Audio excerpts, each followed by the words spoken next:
Hi, everyone. Just started. It's 5 p.m. How is everyone doing? I see Michelle and Angel Eyes in the conversation or in the chat. Nice to see you both. How are you guys? How's your Monday?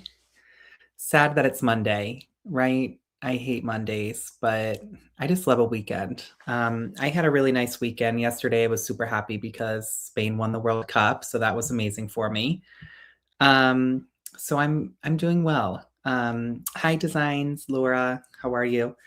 Um, Thank you all for being here. There's 6 or 7 of you already on time, so that's awesome. But I'm really excited for today. It's my first stream alone without Michelle. I did go live over the weekend, but it was with Michelle still, so she was there to help. But this is my first one all by myself and my first time being the host. So I'm excited. Oh, hi, Kylie. Oh my God, it's so funny to see you here. How are you? Um, and yeah, I'm excited. So I wanted to today go back to the start because, as all of you know, I'm newer to everything with Nancy, and I wanted to go back because I feel like right now where we're at, we're kind of in a stalemate where we're waiting on new evidence. We aren't sure what's happening. And all that we have right now is speculation. And there's a lot of speculation and there's a lot going on because we don't know where things are going to go next. And there's a lot of confusion. And I think it's starting to get a little bit hard because I think people are losing track of what really matters, and that's that Nancy's missing. And there's evidence, and I hope that she will be found. So I didn't want to come on here and kind of discuss theories or, how and everything with Nanos or Tommaso, anything like that, or any of those weird videos that people have seen. I think that there's a lot of great stuff out there, but who knows if in a year from now, if we have an answer, if any of that will have even mattered. It might just be weird. Oh, it might just be weird. Hi, Chloe. It might just be, weird coincidences, or once you start looking at it, it didn't actually have a relevance. And sure, it was odd that this was happening, that, he was running in the house, Tommaso, and then having his pockets full, but maybe it doesn't. So that's kind of where I was at. And so I made a chart that I'm going to share, which I thought would be helpful for everyone to look at.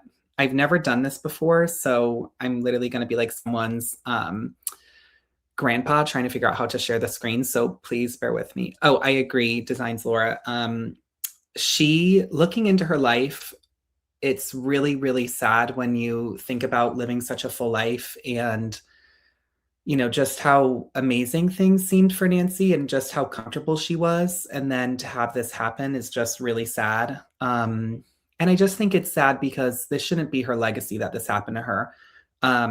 She didn't ask for this, clearly. And now, it's sad. And I know we don't know what's going on, but with her children, but it just makes me sad because I try and put myself in their shoes and I don't think I could stay quiet. So for whatever reason they are, I don't know, but it's just heartbreaking. So that's why, I wanted to go back to the start and kind of see. So I have a little bit of an overview on Nancy. Let me see if I do it this way.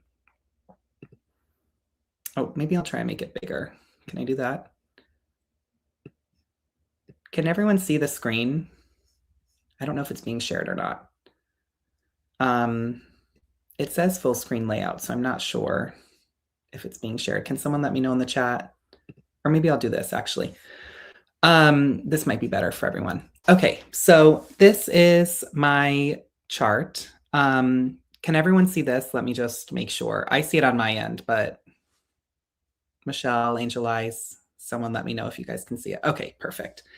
Hi, Kimmy. And hi, Robbie. Okay, so I wanted to just briefly talk about Nancy. Like I said, she seemed like just such a wonderful woman. It really did make me sad looking more into her life just because she is 84. She was born January 27th, 1942. She went to university in Kentucky. I also need to shout out Dom C because I watched Dom C's video on Nancy and I loved the way that Dom C was looking at Nancy's life and all the information that she was able to gather. It was super informative. And there was information that I don't even know how she found it because I was looking up Nancy for hours trying to find out things about her personal life and did not see this. So she went to university in Kentucky. That's where she met her husband. She was with him, and unfortunately, he did pass away from a heart attack. That was in 1988, but prior to that, they lived in Australia, and then they moved to Tucson, where they lived, the Tucson area, where they lived for 5 decades. Very happily there. She's still in the same house that they moved to. She worked at the University of Arizona. She worked in different departments there. She was always helping people. She was an active member in her church. She gave to homeless people. She was always trying to promote charitable causes. And it's just really sad when you look at, like I said, her legacy would have been one of charity and hope and love. And instead now this has happened to a sweet 84-year-old woman. She has 3 children, Cameron, Annie, and Savannah. And also, before I go any further, if anyone sees any problems with the chart or anything that you want to add, please get in the chat. I'll be reading it. So if you have anything to say, I'll definitely want to talk about it. If anyone has any questions, let me know.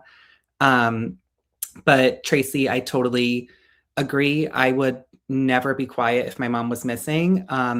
If the police told me that by being quiet, I could possibly help find her, I would have to, I guess, because that would be my end goal, finding my mom, but it would just be impossible to stay silent. I wanted to go over the spouses, and I know that there's a lot of chat about one of the spouses in particular. I'm not going to get too into that just yet, and I think that's honestly a whole live in and of itself. So we'll do that at a later time. But Cameron, the oldest son, is not married. Well, I guess the only son, but has a partner named Christine. I don't know the last name. I didn't find it. If anyone knows and wants to share, feel free.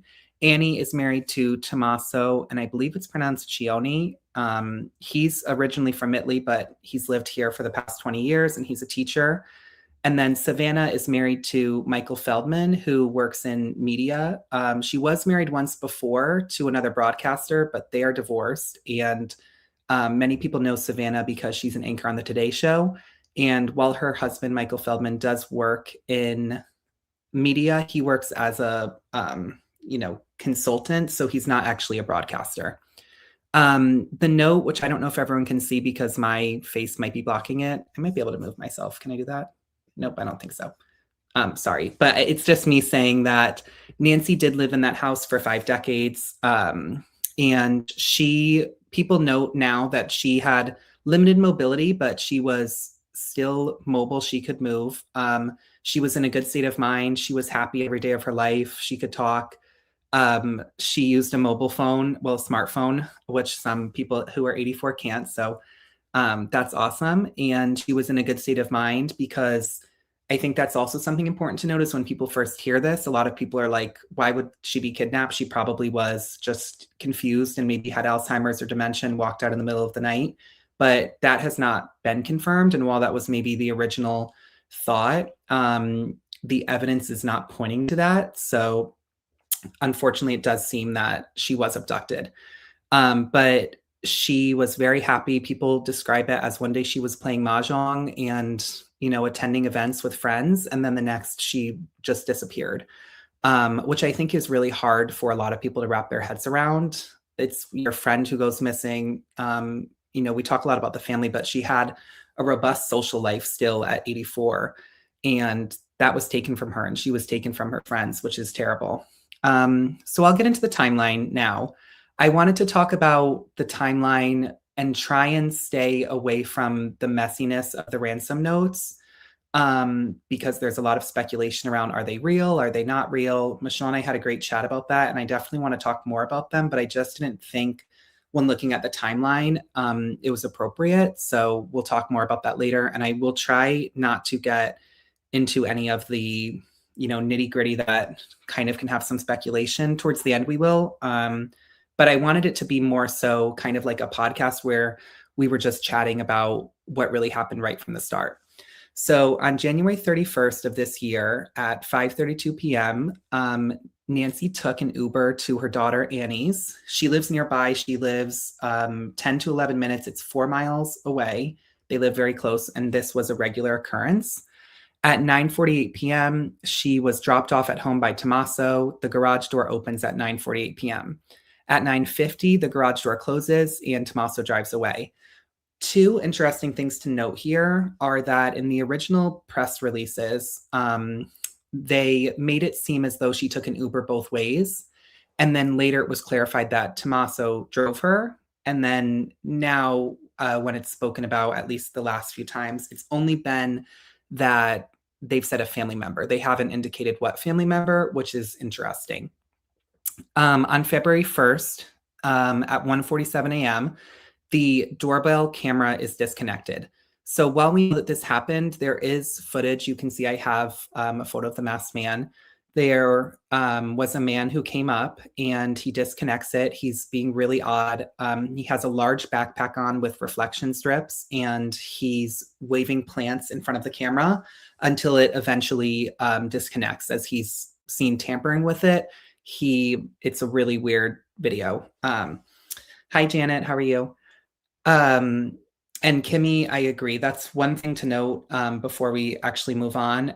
People are confused because Nancy was known to have mobility issues. However, she got from out of the car when they arrive at 9:48 and the garage door opens. In 2 minutes, the garage door closed and she was inside, which people are speculating that possibly something else happened. It doesn't make sense that she got in so quick if she might have some sort of, mobility issue. Again, that's to be seen, but it is a little bit suspicious. And hi, Bella. Bella B, how are you? And Tracy says, with all of their resources, they make their 84-year mom Uber to your home and then just drop her off outside. My husband would never do this to my mom. I agree.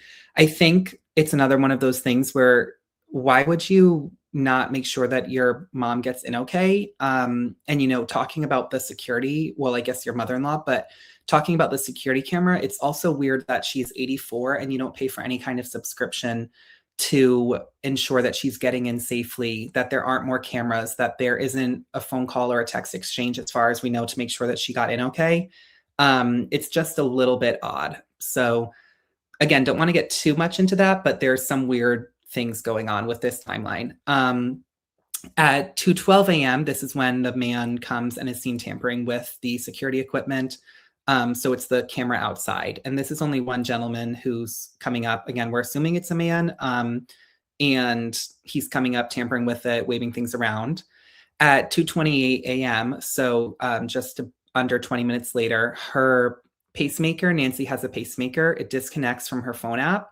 And the phone and the pacemaker were connected via Bluetooth. So this leads people to think that it was disconnected due to the fact that her phone was left at home, but Nancy left. So keep in mind, this would mean that Nancy was no longer on the property within those 20 minutes of her going of this man tampering with the security to then, Nancy's pacemaker disappearing. Hi, Dee. How are you? And too bad you didn't live too far away. I would bring you some. Hi, everyone in the chat. And so then at this point, we don't know what happens.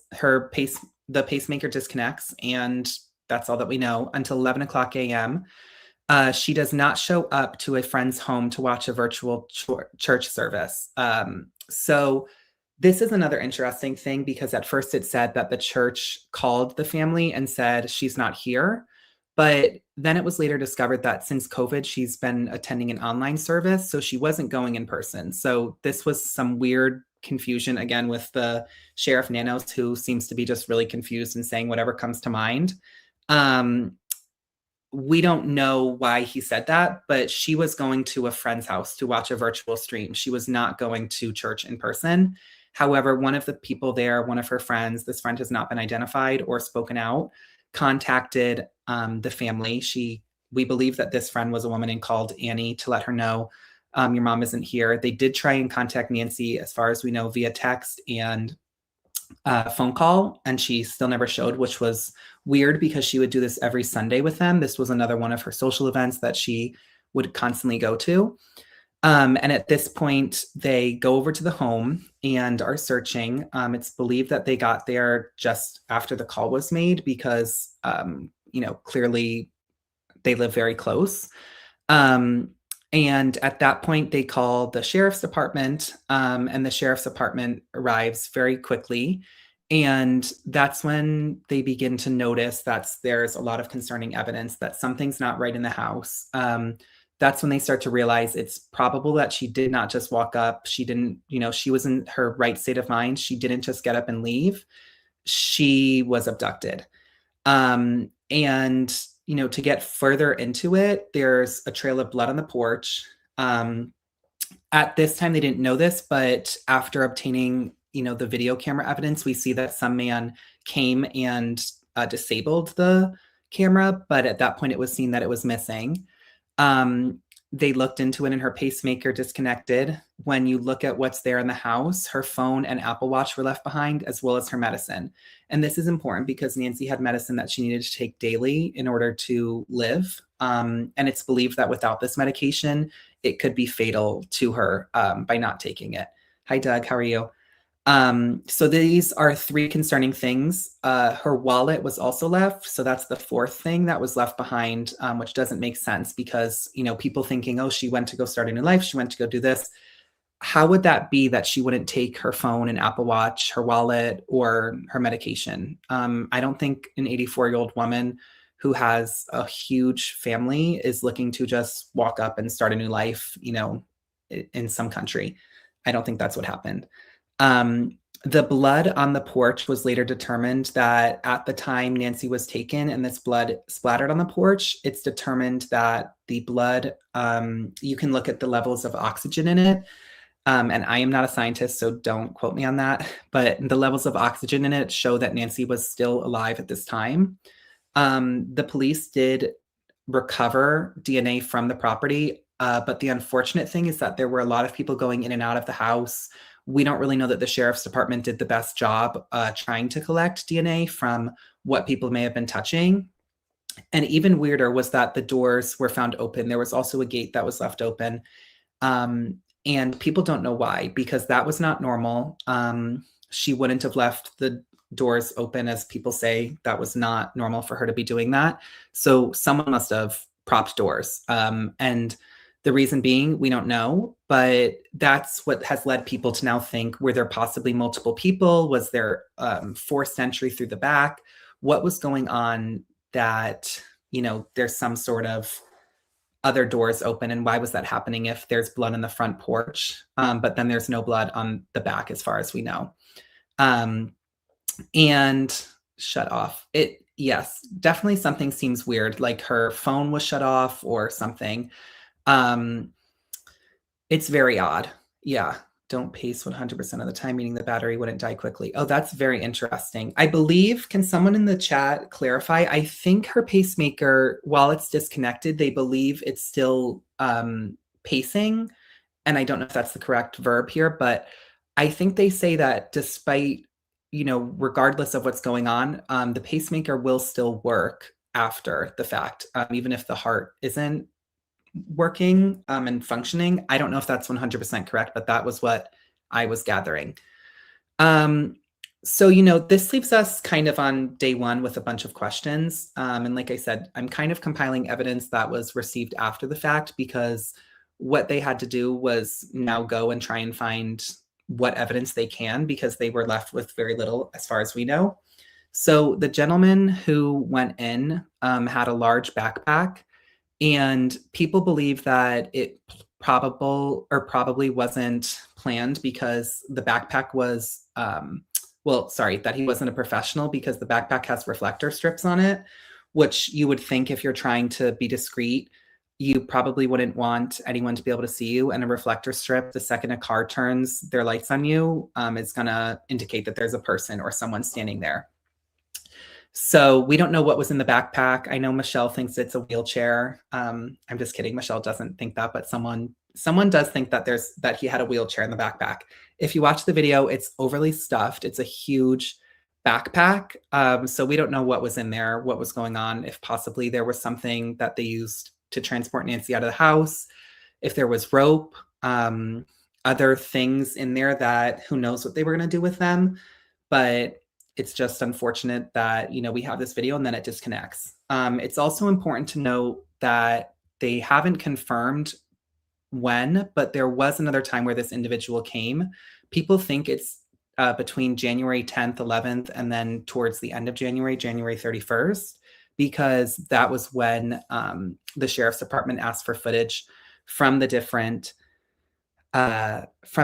security cameras that other people had. But what's unfortunate is there's still people in the area when you go and talk to them who say, I didn't know Nancy was missing. I haven't heard anything about this. The sheriff's department hasn't come and spoken to me.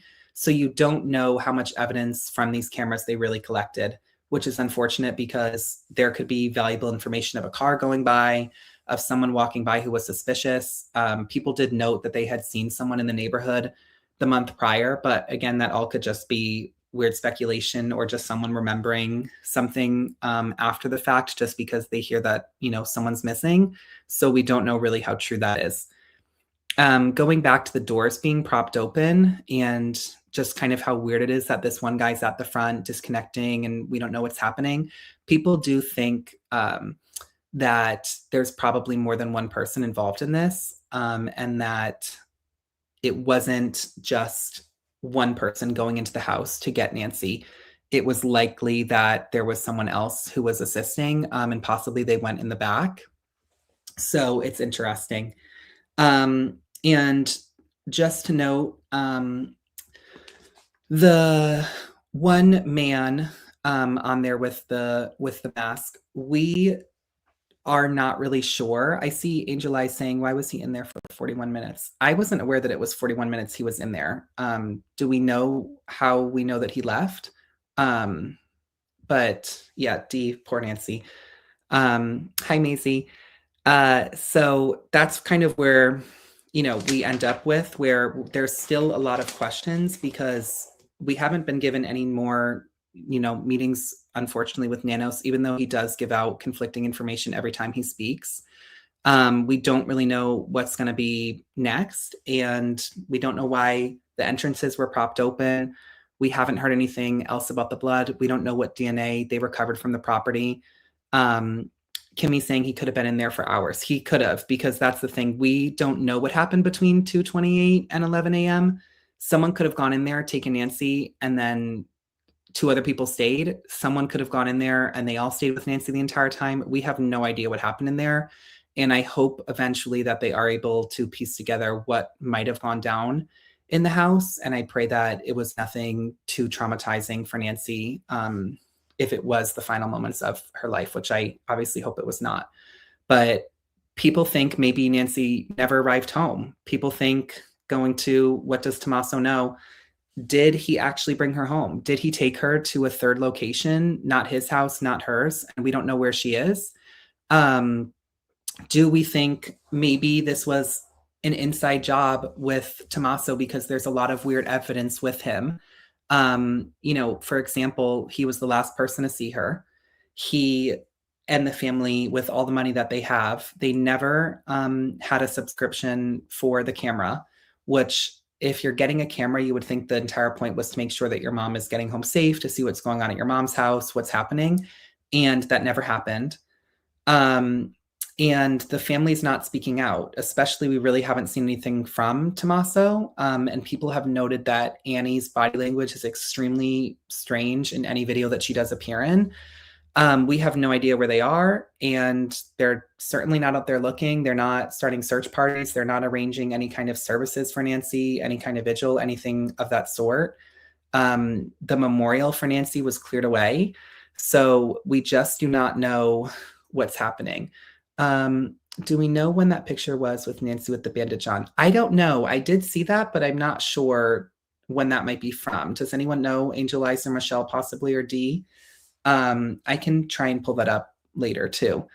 But it is kind of, we're at, like I said, a point where we don't know what's going to happen next. And there's a lot of speculation. That's kind of where it starts, where the more that I look into it, I feel personally that Tommaso knows something. I don't know what, but something strange is going on with him. And maybe everyone's staying silent and not speaking out about it because they're being told to, or maybe, I don't know, maybe they're being told to by a lawyer not to speak out because maybe they did have some sort of involvement or know something.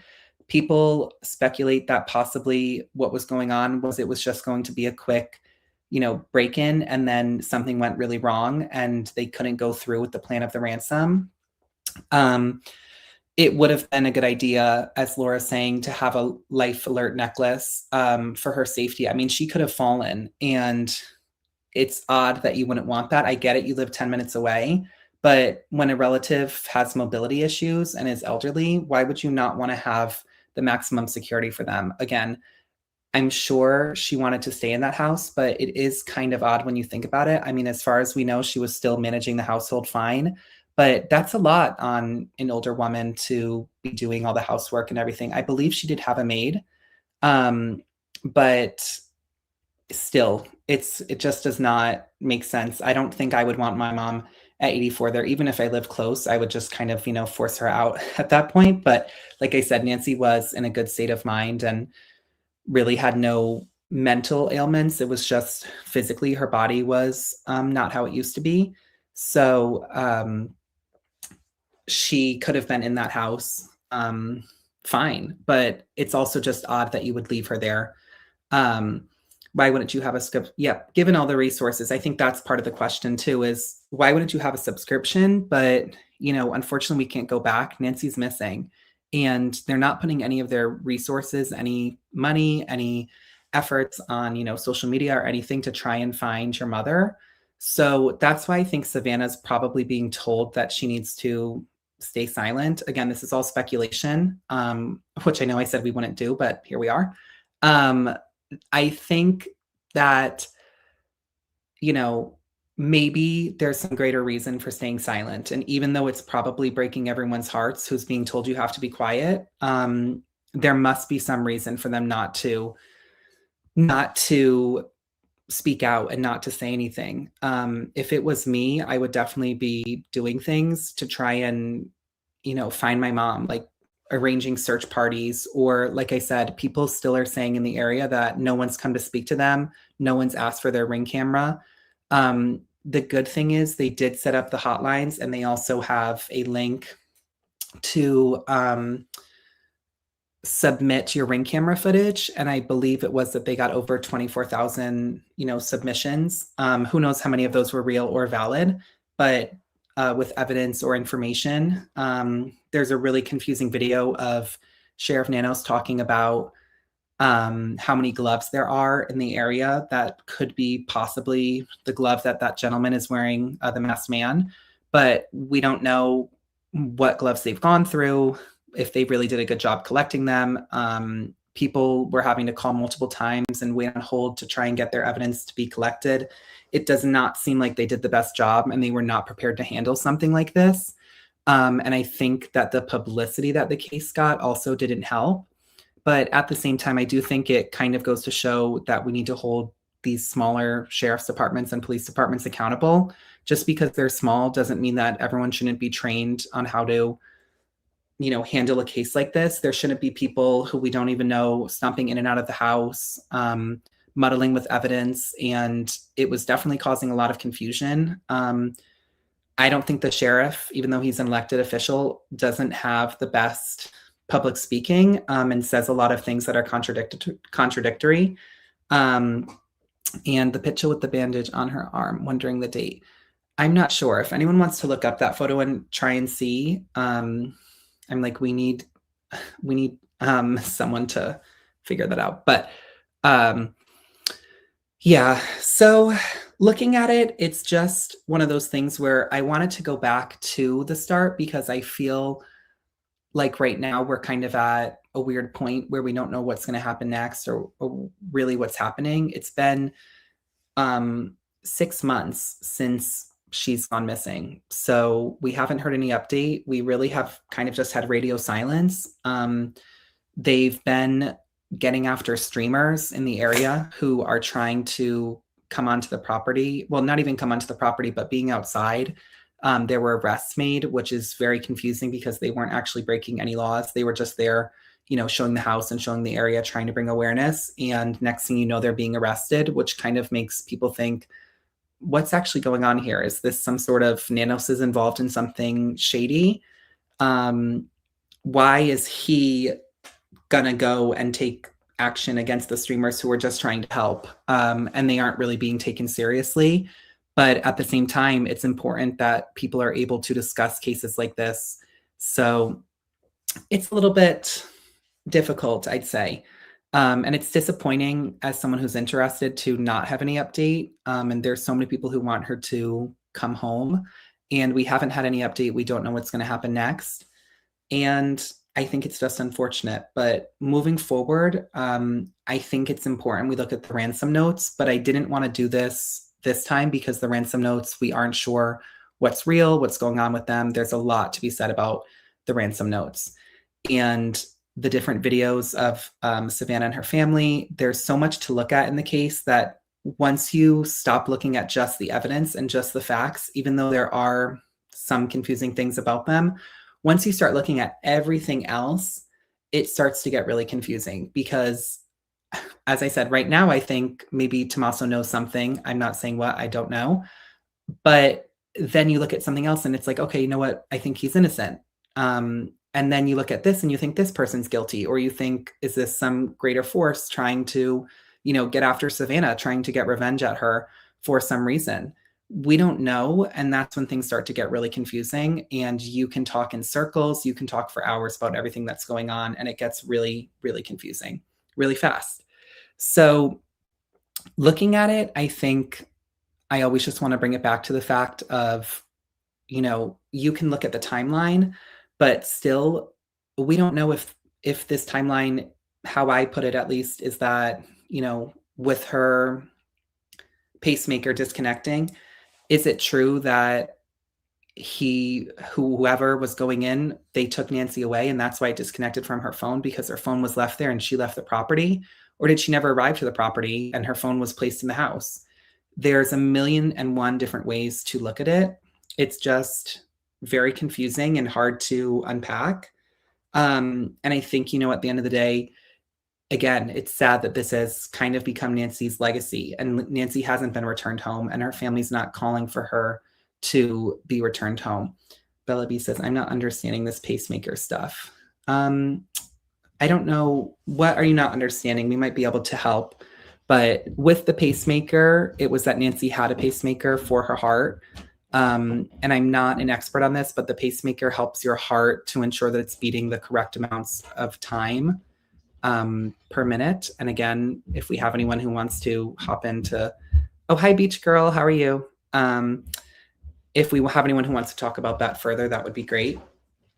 But I think with the pacemaker, it's basically that her pacemaker could connect to her phone so that she could check then on an app to see if it's functioning correctly. And it went wrong because the pacemaker disconnected. So thank you, Sydney. We have a nurse in the chat assisting. So when her pacemaker disconnected, that doesn't mean it's not working. So she can be anywhere like 10 miles away. So I don't know if we have a specific distance on how long she would have to go or how far away she would have to go for it to disconnect. But I think that what it means is it's somehow disconnected, whether that was someone doing it manually going onto the app, or she was far enough away from her phone that the Bluetooth lost connection. Knowing my experience with Bluetooth, I mean, things can disconnect being less than a mile away.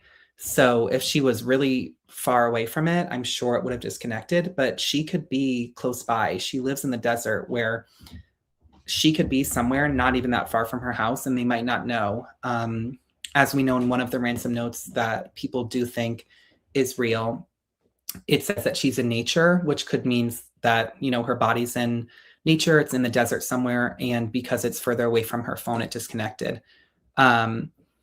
Yes, the pacemaker disconnected from her Apple Watch. Oh, so it did not connect? I thought it disconnected from the Apple Watch and the phone. But I know that an Apple Watch also can keep track of your heart rate. So I don't know if that has something to do with it was connected to both. But yes, that's what people think, that when she was moved from the house, people think she was, because it disconnected from her phone and from the Apple Watch. Janet says she thinks she's close by her house. I mean, I do too, a little bit, just because it seems like it wasn't professionals. And I think professionals wouldn't want to go, or excuse me, amateurs who would be doing this wouldn't want to go so far away. There's a lot of room for error. The further that you get, there's going to be red light cameras, people's home cameras, and not knowing the area. So, both disconnected. Okay. But I think they probably, if something went wrong in there, would have just wanted to, unfortunately, get rid of her body as fast as possible. And saying that she's with nature, that could mean that she's buried, that unfortunately animals might have come. It's just really unfortunate. Tracy says the person would have to know she had a pacemaker, and that she had the type of pacemaker that was wireless and Bluetooth, because not all devices have the same capabilities. Oh, see, that's interesting. And that points to maybe it being an insider. The only thing with that is, even if they didn't know that she had this pacemaker, I don't know that if they weren't really planning this well, it could have just been a weird kind of coincidence that they happened to take her body, and it disconnected, because maybe they didn't know what would have happened. And also, taking both those devices would have been difficult if they did know, because at that point it would have notified Apple of the last seen location, and at that point they would have been able to track where her body was, or where they dumped her phone. I wonder what her heart rate was once it disconnected. Was it high? Was she stressed out? Yes, that would be interesting. I don't believe any information has come out about that at all, but I'm hoping it wasn't high. I mean, unfortunately, regardless of what's going on, to know that someone's in your home when they're not supposed to be, I think I'd be really stressed out with a high heart rate. But I'm sure they're looking at everything like that, and I hope they're looking at it. But I think another part of it is, we don't know if she was actively wearing the Apple Watch. She could have been, taking it off. So it might not even be showing the data, but I'm assuming, since she has the pacemaker, and I would assume it was on her body, if I had to guess, because if you have the pacemaker and you have heart problems, you probably would want to keep your Apple Watch on as much as possible. For me personally, I have mine, and I take it off for probably about a half an hour each night to charge it. And it really would only take 10 minutes, I think. And then I like to sleep with it on so I can see my sleep data. And I'm sure for, an older woman, that would also be good. Another interesting thing about Apple Watches is that they have this sensor in them to know if you've taken a hard fall. So if people are running and something happens to them, they get hit by a car, they slip on ice, then it will notify the authorities or anyone that you've fallen, and send a message. And it also will send you a message saying, "Are you okay? We see that you've taken a hard fall." This happened to my friend's dad when he was running. He slipped on ice and went down really, really hard, and had fainted. And I believe that everyone in the family got a message saying that a device in their family dropped hard. And because of that, they were able to find him and everything. But it was really, really scary.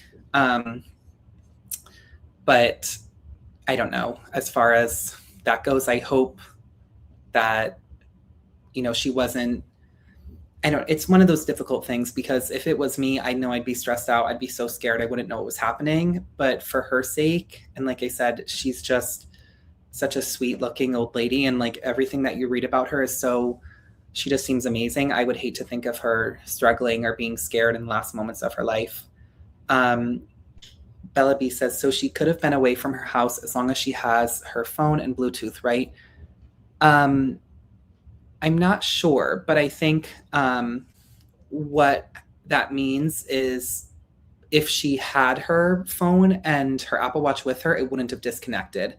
I mean, obviously, if you're in a dead zone, maybe it would have. But I think as far as her phone and Apple Watch were with her, everything would have stayed connected.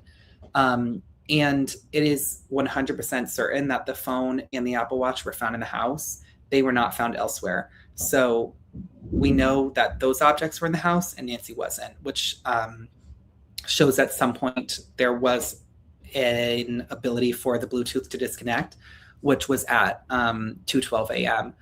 And I also just want to note that she got home almost at about 10 o'clock. So that would be, 4 hours, let's say, just rounding up, 4 hours and 30 minutes that she was home, that we don't know what happened in that time. Maybe she got ready for bed or whatnot, but that was the time that she was at home before her, I'm sorry, it was 2:28 a.m. So again, however long, she was there less than 5 hours in her own home before the pacemaker disconnected.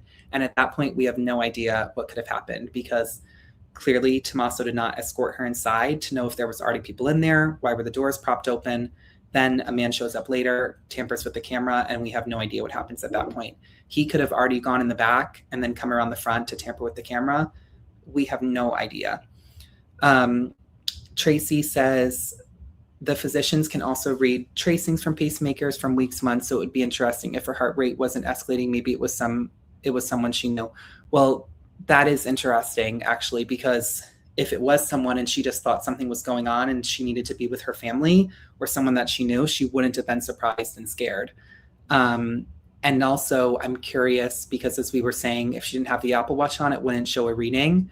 But as Tracy's saying, it's probable that they could go in and look at, I guess, her pacemaker. Would that be tracking her heart rate? Probably too. And looking at that, that might give clues to the final moments before it disconnects from the phone. Like, I'm sure you could, I actually don't know. I don't know how that would work. Beach Girl says, I'd like to know what her heart rate was when she was at Annie. Yes, that's also true, because looking at that, I mean, something could have been going on over there. And if it was spiking and higher than normal, we would be able to point it at what was going on at their house while she was there that would have made her heart rate spike, or if it was down low. Yes, Janet, it was left behind. They did confirm that they found the phone, the Apple Watch, medication, and her wallet there. If Nancy had her Apple Watch with her, the connection would be there. FBI can trace all movements on her phone, even movements inside her house. Yes, so that's the other thing. They clearly didn't want to take the phone or the Apple Watch because that would be traceable. I think we've seen that before, where even if a phone is turned off, you can still locate it, like people who get robbed. So I don't know, but wondering what it read in those final moments. Me too. And I pray that it wasn't a spike in heart rate, but we can only really know. A pacemaker tracks heart rate. Okay, so then we would be able to look at, I'm sure something might have been sent to, I'm just picturing like a pharmaceutical company or whoever makes the pacemaker. I'm sure that data must be stored somewhere. So they can go and probably see what her heart rate would have been. And the fact that it disconnected, I'm wondering if, even though it disconnected, as we said, it's still going to be working. So people say, even if you're passed away and your heart is no longer pumping blood, your pacemaker will still be going until it eventually, I think, stops. So at that point, they would probably be able to read it. I'm just going to read what Michelle says. They say the pacemaker would still be going even if she is deceased, not being picked up from the sniffer, maybe because she's buried extremely deep. See, and that's the part about being in nature, is could it be that she's somewhere that they can't seek her out, or like the sniffer dogs can't find her? Because we know that the pacemaker disconnected. What we don't know is where she is, or really why. I mean, I get it. It's not near the phone, but I don't know. It's scary, or it has been removed from her body. I don't even want to think about that, but thank you, Michelle. It's sniffer was a heli above. Oh, it's not a sniffer dog. I just assumed that. Yeah, I mean, at that point, though, you probably, like you said, wouldn't be able to find it if she was buried so deep. And in the desert, they say that with all the dust moving and everything, they probably wouldn't be able to tell what was freshly dug. And Michelle had said one other thing. Can we please clarify, Michelle, is the sniffer a heli or is it a dog? Because I'm also now thinking, couldn't you charge her phone, as I'm sure it's dead, and then walk around and see if it reconnects to the pacemaker? Could that not work? I mean, I'm sure if she's buried so far under, okay, no, or if the pacemaker has been destroyed or tampered with, but couldn't you try and go to the surrounding area? And I know that this would take a while, but couldn't you, walk around for miles on end, and try and see if the phone will disconnect? Or sorry, not disconnect, if it will connect. Okay, so Sniffer was a helicopter. We are confirming that. That's funny that it's named that. And sorry for the confusion there. So you definitely probably wouldn't be able to connect it from there. And I actually saw someone talking about, oh, it's a device. Okay, so I keep just giving everyone misinformation on this helicopter. We need cases and conversations to get on this case. But I was going to say, I saw people talking about how if you wanted to use dogs to try and locate a body in that area, it would be extremely difficult, and you would need a highly trained set of dogs and a large amount of them, and over the course of weeks probably, to search the entire area because it's so large, and it would be so intense doing that in the heat. So that's another thing that's unfortunate, is no matter how many dogs I think they'd use, it would still take a really long time. And I think based on what everyone's seeing out there, we don't believe that they're using dogs to try and find her. So who knows? Being in nature, there's just one other thing. You can also integrate a pacemaker and pull up tracings for months. Okay, see, that's perfect. So hopefully what they've done, and I'm sure, like, I understand why they wouldn't want to tell the public this, but I'm sure they can go in and trace her heart rate, and look at it. What was her heart rate all day until she got to Tommaso's, and then what was her heart rate when she was home before it disconnected. And I'd even be curious, go and ask, them what was happened, or when was the last time she was here to Tommaso and Annie, and say, we're going to look at her heart rate that day to see what it was normally when it was at your house, because let's say it's this number, and then when she was here the night that she went missing, it was a huge spike. That would be abnormal. So I'd be curious to trace back months and see over time what her heart rate was continuously, because that would be able to show you, okay, it was always this rate, so probably nothing weird was going on at their house, or possibly it did spark and something weird was going on at their house, or looking at it, every night for the past however many months, her heart rate was at this, and this night when someone came in and abducted her, her heart rate was this. I think that's really valuable. Yeah, there's a lot of things there. I don't know, but an argument happened there. That could be probable. I mean, it seems like possibly something was going on, like some sort of gathering, and who knows really what happened there. And we haven't heard anything about what happened there. And no one really, like her friends or anyone, has spoken out. So we don't have too much information. I'd also like to know if her heart showed stress during visit. Yes, me too. I think that that's actually a big point, is tracing over time what her heart rate looked like, because they can know it was stressed out at this time. And if it was stressed out at certain points, then we would be able to know. I hope everyone understands what I'm saying. And Tracy says that there is ethical concerns about releasing certain medical information about a person. True. While some information has been made public, I don't necessarily think they have an obligation. Absolutely not. And I think that's something that people forget here, is at the end of the day, this is, we're talking about someone who was abducted, and I don't even want to think of what she might have gone through. But as Tracy's saying, again, it can compromise the case, and there might be a reason that they're keeping information from us. We aren't trained detectives. We don't work on the case, and there's probably a reason why we don't know everything. And I'm sure one day we'll have that answer. But even as we see in other, cases, they release certain information to the public, but just for safety's sake, or for the reason of how they obtain the information, or certain things like that, they might not give all the information to the public. And again, we don't really need to know that, because at the end of the day, it's up to the discretion of the family. I don't necessarily think I would want everyone knowing all of my mother's business about her health, what medication she was on, everything of that sort. That was her business. And similar to the way that when a person passes away, we try and give them the respect of like not leaking their journals or photos or anything. I think that's also similar. So you need to think about it. I mean, I don't know that I'd want all my medical information for my entire life coming out after I went missing.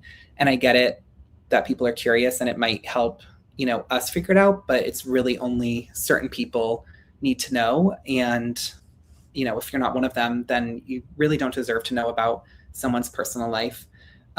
Beach Girl says, an argument, remember the sheriffs were there taking evidence and illuminated the garage at night. Okay, so that's interesting too, because we don't know what happened in the garage, what might have happened there. Is this, Beach Girl, you're talking about February 1st at night, when they were going into the home and looking at everything? And Laura says HIPAA protects medical info and it's illegal to divulge. Yes, exactly. And rightfully so. I mean, like I said, I don't want my family's medical history to be aired out just because they're missing, unless it's 100% important that it is. But for example, we only need to know that she's an elderly woman, she has mobility issues, and she has medication that she needs. And I think that's really all that needed to be said.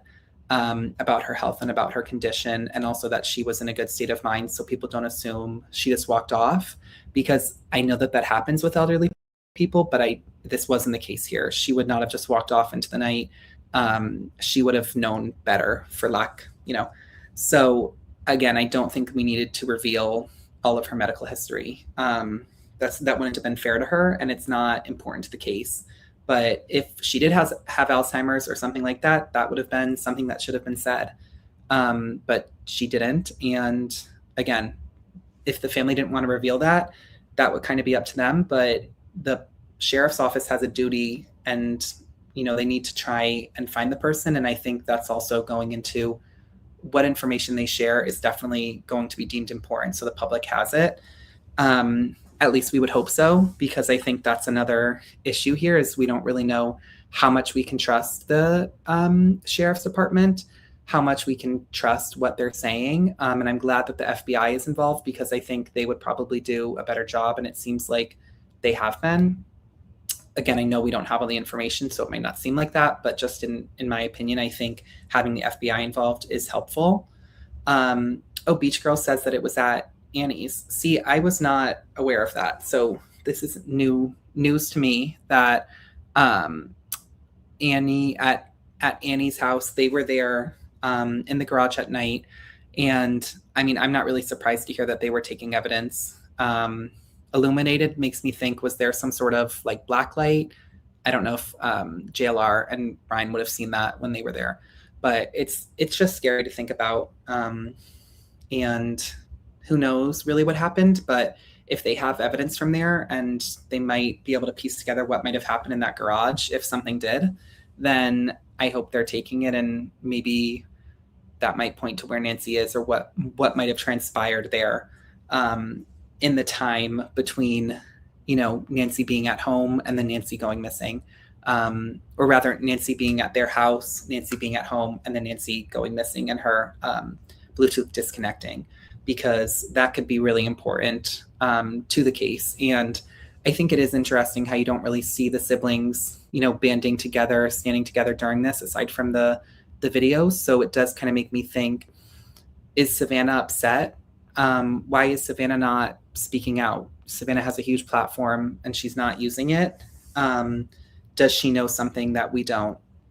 Thank you, Angel Eyes. Yes, please like and subscribe. I would appreciate it. I know the last time I was at 150 subscribers, which is amazing. So thank you all. And thank you all for being here. Hi, Alicia. Hi with a body 203. Okay, that's the Connecticut area code. It's very suspicious that they're not doing more with their platform. 100%. I mean, I think it's just creating more of a question about what's happening, because it's really, really confusing. I understand wanting privacy, but to not use, welcome to your first live stream, Alicia, Hottie with a body, Hottie with a body, excuse me. But I do think it's interesting when you look at other things that have happened and celebrities using their platforms to speak out about natural disasters or things of that sort, why they might not be speaking out. What are people telling them to not? And that might be a conversation that Michelle's having soon. But I think that's something also interesting to look at. What might she be being told? Is she nervous about her career if she speaks out for some reason? I know she's done a lot of controversial interviews. Is she thinking maybe this was because of some sort of revenge, and now unfortunately this is kind of the price that she's paying? I don't know. Sydney says, I'm interested to hear your thoughts about Savannah returning to TV. I didn't watch her before all of this. Personally, me neither. I don't really pay attention to like the morning news shows. Um, if it were me, I don't think I would ever be able to return to work knowing that my mom was missing. Even if I was told you can't speak out, you can't do anything, I would be there in Arizona still. I would, if I was wealthy, I'd buy a house. If I couldn't, I'd stay at a hotel. If I needed to, I'd stay at her house once they said I was cleared to, because I would want to be there and be able to look for my mom. And the moment that they know what's going on or they know something, I would want to be there, to go right to the sheriff's department, to go right to where the evidence is, to go right to where maybe they found my mom's body. I definitely would not leave the area. And 100%, I do not think I would be able to go back to work.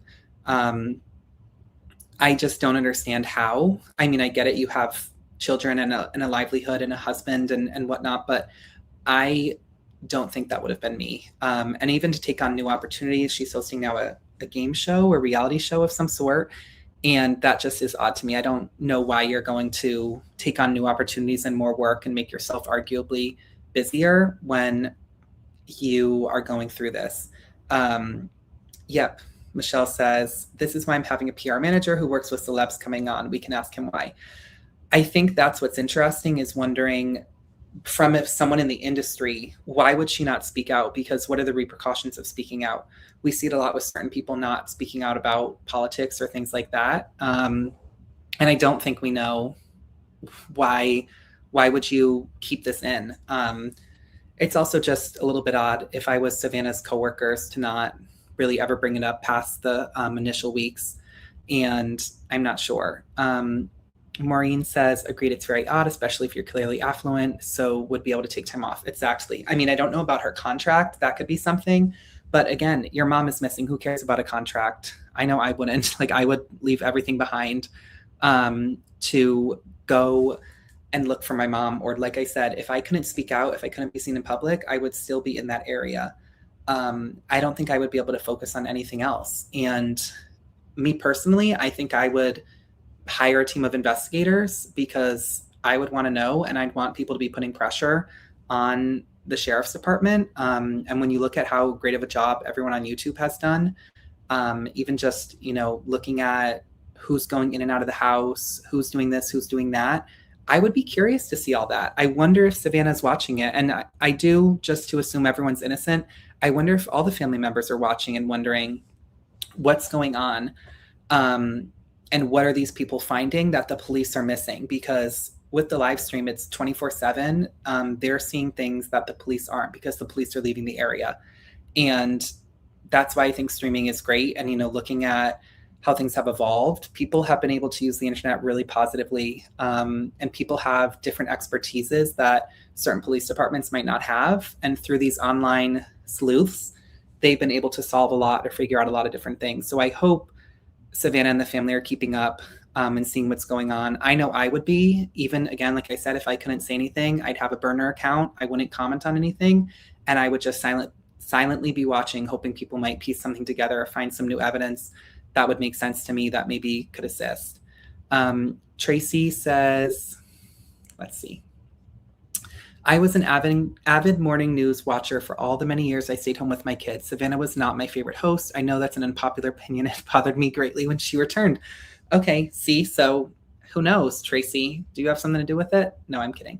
But maybe, it's something to do with that too. Maybe she's being threatened. She has someone who, to get to where she is, she's clearly successful. Maybe someone got bescorched and is not happy with her. There's a million different reasons why someone would have done this just to get at Savannah. And there's a million different reasons why someone would have done this just to get at Nancy. She was worried about her job. Ratings continued to go up while she was away. Wow. See, that's crazy, Beach Girl, that while Savannah was not there, there was more people watching. But I wonder if that came also just from the curiosity of people wanting to see what were the other anchors saying and what updates were they giving. And what was like that, I guess, family of people going on the show to say, or when would Savannah be back? What updates would they give on Savannah? So maybe that's why they went up. But like we've seen from the chat, some people didn't like her. So maybe people were happier to be watching the news. Tracy comes on again and says, there is no way NBC wouldn't let her break her contract or take an extended leave of absence. She has more than enough money. This just confirmed my previous feelings about her, honestly. I kind of agree. I don't think it's a great look to have your mom missing and you're working. And it's one thing to go back to your original job. It's another thing to take on another that's arguably making your day more busy and taking away time. I also think about it like, what if tomorrow something comes up and she needs to be in Arizona? Would she not be able to? Would she have to work around her work schedule? I don't know, but I don't think that's the best look. And also, it's a little bit weird that someone would maybe want to hire someone in that position, because it's kind of a risk to think that your employee might need to go away to Arizona for an extended amount of time. Sydney, yes, she did interview Epstein victims. People think that could be a possible reason. I'm not going to get into that because I don't want to get killed. So we won't be discussing that. But yes, people think she's done a lot of more controversial interviews, and people allege that there was more coming up about a wide range of topics that are controversial. I don't know really what those are. And again, that's all alleged, so we don't know if that's true or not. But people think this might have been a way to try and silence her, and other people in the industry to use her as an example to say, don't keep talking about these things and keep your mouth shut. And if you don't do this and you don't comply with the way that we want things to work, then someone in your family might go missing. So I agree, Tracy. I think people were probably more interested in the case, and that's why they were watching. I personally never tuned in, but I'm sure people were watching just to see it. I know it was a big deal when she went back on, and there's a ton on YouTube of people analyzing her body language, everything. We should do that one day, just go live and discuss how she is on there. But especially when she returned, there's a lot on there, and a lot is there from when she, the first day that she was back. It was a really big deal. So that's interesting. I was also, Beach Girl says, no, the ratings were up while she was away with surgery. That's why she came back. They dipped, then she left to get ready going over for the Olympics. Oh, okay. So see, I didn't even know that she was over in, where were the Olympics? Was it Milan? Yes, I didn't even know that she was over in Italy for the Olympics. So that's interesting. A&T still not home. Their neighbor said on JLR Live. See, I believe it. Where are they? Where? Someone go and find them. Like, I'm about to book a trip to Italy to find them. I'm going to Tommaso's hometown. I can't remember what it's called. Where are they? What are they doing? Because that's another thing. You two don't have much going on. You're not on live television. Get out there and look for your mother and your mother-in-law. Why aren't you? And people already think you're suspicious. Now you're missing and not doing anything. This is getting weird. They haven't been home in weeks. Yeah, I mean, I get it from a privacy perspective. Maybe you felt overwhelmed by people coming to your home or doing, things like that. But it's also just, it doesn't make you look good. And the silence really doesn't make you two look good when there's a lot of weird information about you, especially when your husband was the last person to see your mother alive that we know of. That is not a good thing. Sydney, that's a good idea. We need to have some sort of professional body language analyzer. Or maybe we can just watch the videos of those people doing it, where they go on and analyze to see how Savannah was acting when she returned. I know people say in the video of the children talking, it's weird the way that Annie's acting. I can't speak to that. I'm not a body language examiner, but it's definitely interesting when you look at it. And I think that could be, in their interviews, I hope that the right people are interviewing them to look at, are they lying? Are they telling the truth? What are they saying? What's not adding up? And trying to get the truth out of all of these people. We have yet to see a photo with both T and Cameron. I have a theory on why. Comment your theory if you want to. Laura, I'm curious to hear. Why are they hiding? Who knows? In Italy, running? Yeah, probably. I mean, I don't know if they could get extradited from there. Is that even the word? I'm not sure. We need Maureen to let us know if it's extradited when you are taken from one country to the other to be put under the law. If my husband left my mom off at the curb for her house, he better get his ass out there looking for her. Yes. If you're the one who's the reason why this happened, like, how did you not make sure that she was inside with a cup of tea and her feet up, relaxing after coming to dinner at our house? You just left her there? What are you doing? Okay, Beach Girls clarifying she did not go to the Olympics. She was supposed to go. Okay. I don't really remember when the Olympics were.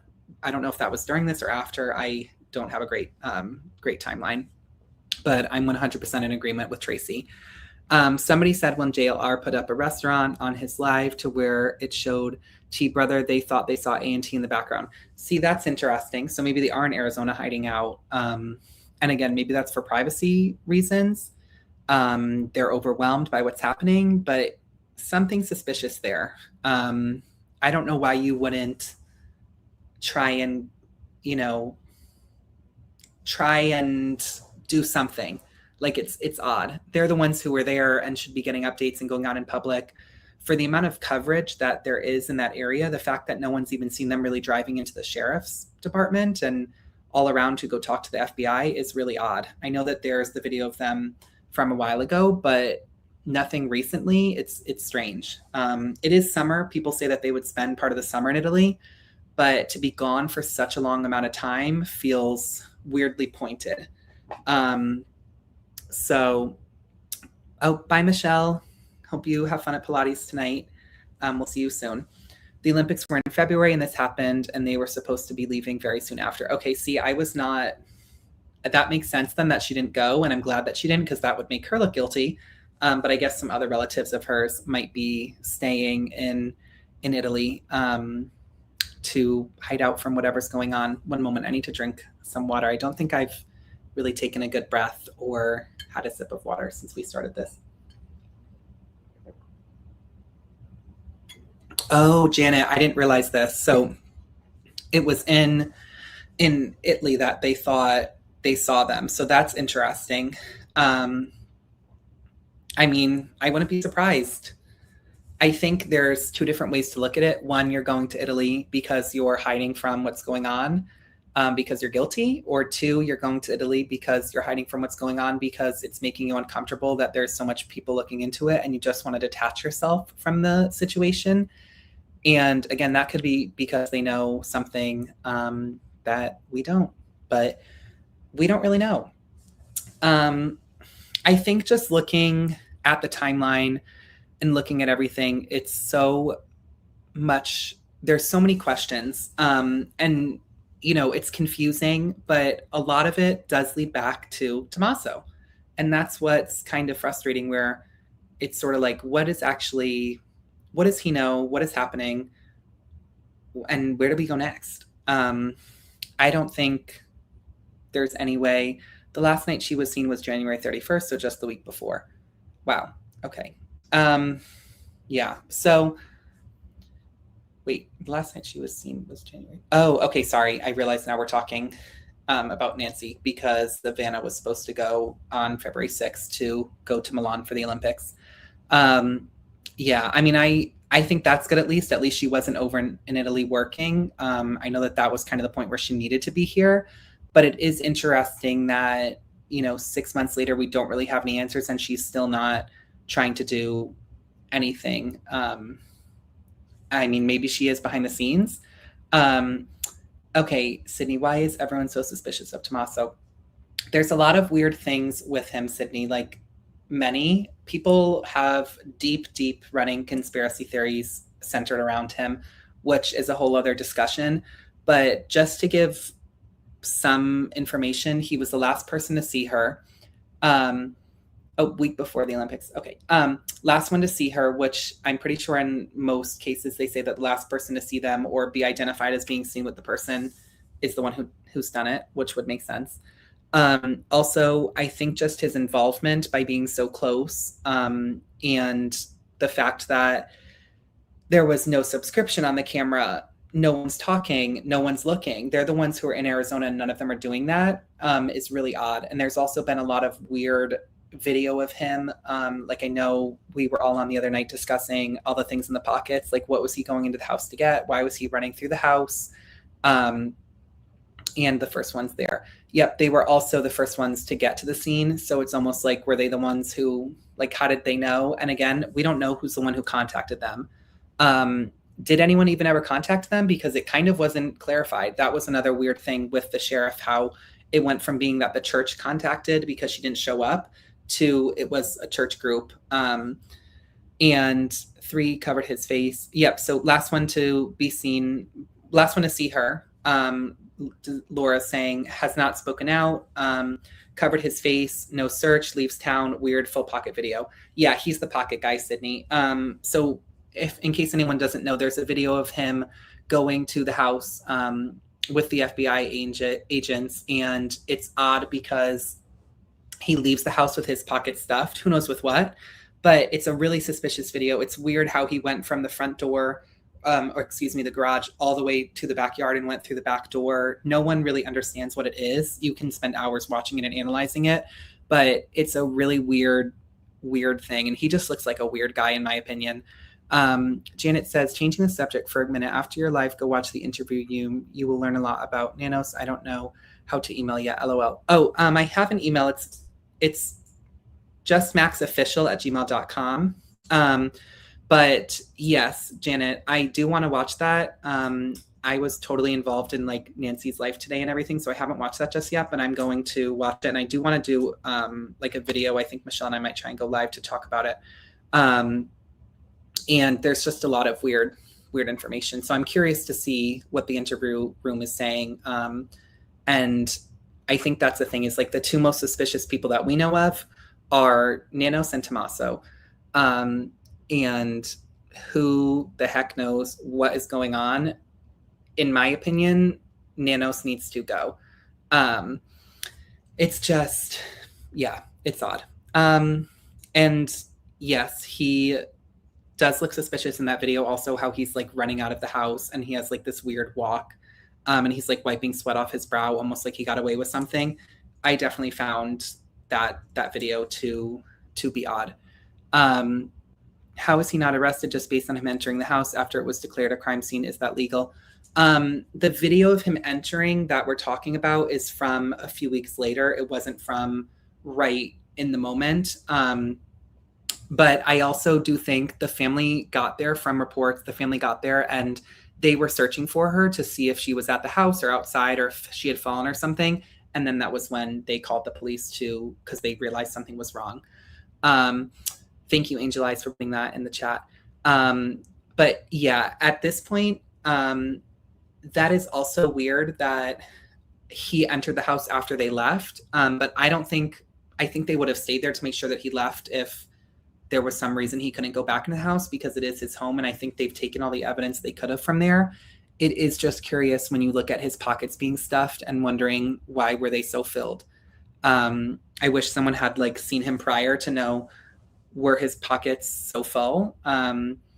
Beach Girl says, plus they took his car for evidence. Okay, see, the car and the garage, Beach Girl has all the facts. The car and the garage, they were in the garage, like Beach Girl said earlier, at Annie and Tommaso's house. So there's clearly something in the garage that they were looking at. And now Beach Girl saying they took the car for evidence. So something truly weird is going on at their house. And who knows what it is, but there's definitely some evidence to be found there. So they're suspicious. I think he's the most suspicious one of all. I just think Nanos maybe is not the smartest guy. And unfortunately, like, this ended up under his control. And like we said, he seems to be really self-righteous and has a huge ego and wanted to be the one in charge of everything.